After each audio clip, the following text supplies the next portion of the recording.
सेवानिवृत्त लिपिकों की तैनाती को लेकर रोडवेज विभाग पर खड़े हुए बड़े सवाल।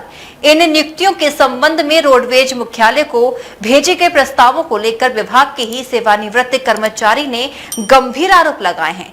वरिष्ठ कर्मचारी नेता प्रमोद श्रीवास्तव ने अपना उदाहरण देते हुए सीधे क्षेत्रीय प्रबंधक पर निशाना साधा है, जिनका कहना है कि अधिकारियों ने अपने चहेते लिपिकों की नियुक्ति की सिफारिशें भेजी हैं। मेरा नाम प्रमोद श्रीवास्तव है। मैं यूपी रोडवेज परिवहन निगम से उत्तर प्रदेश परिवहन निगम से मैं रिटायर लिपिक हूँ और मेरी वेदना ये है कि क्षेत्रीय प्रबंधक आगरा जो हैं वो अपने यहाँ संविदा लिपिकों की भर्ती कर रहे हैं और संविदा पे जो लिपिक भर्ती हो रहे हैं वो सीनियर क्लर्क हैं, बाबू हैं, ओजी सेकंड है, फोरमैन है, अकाउंटेंट है, वो सब लोग हैं। दर्जनों लोगों की भर्ती करी है, लेकिन जिनसे उनके द्वारा सुविधा शुल्क लिया गया है या जिन लोगों से मलाईदार सीटों पे पहले लगे हुए थे उनको अब भी लगा रखा है। जैसे हरीशचंद्र जी पिछले 20-25 साल से बिल्डिंग विभाग में हैं, उन्होंने आज तो कोई काम नहीं किया।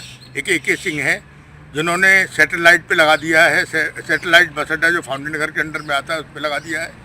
मेरे कहने का मतलब यह है कि मेरा प्रत्यावेदन 2024 में लगा हुआ था, लेकिन उसमें उन्होंने उसके ऊपर कोई विचार नहीं किया और 2025 में कम से कम उन्होंने दर्जनों लोगों को खुद अपनी सिफारिश करके और वहाँ पे मुख्यालय से उनकी संतुष्टि कराई और उनको ज्वाइन कराया।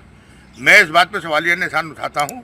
उनके द्वारा ये कहा गया कि आप वो लोग मेरी सेवा करते हैं, आप मेरी सेवा करिए, तो मैं किस प्रकार की उनकी सेवा करूँ? महिलाओं का उत्पीड़न उनके ज़माने में सबसे ज़्यादा है, WT सबसे ज़्यादा उनके ज़माने में पकड़ी जा रही है।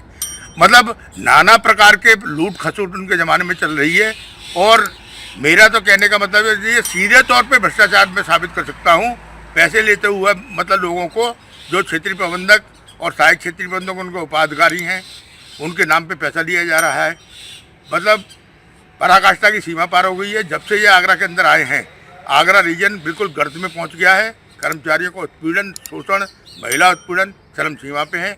मैं इनकी शिकायत मुख्यमंत्री जी को कर चुका हूँ और समय ज़रूरत पड़ेगी तो मैं उचित स्थान पर अपनी बात को उठाने के लिए, चाहे मुझे आंदोलन करना पड़े या धरना प्रदर्शन करना पड़े, मैं इनकी अपनी बात को जरूर उठाऊंगा।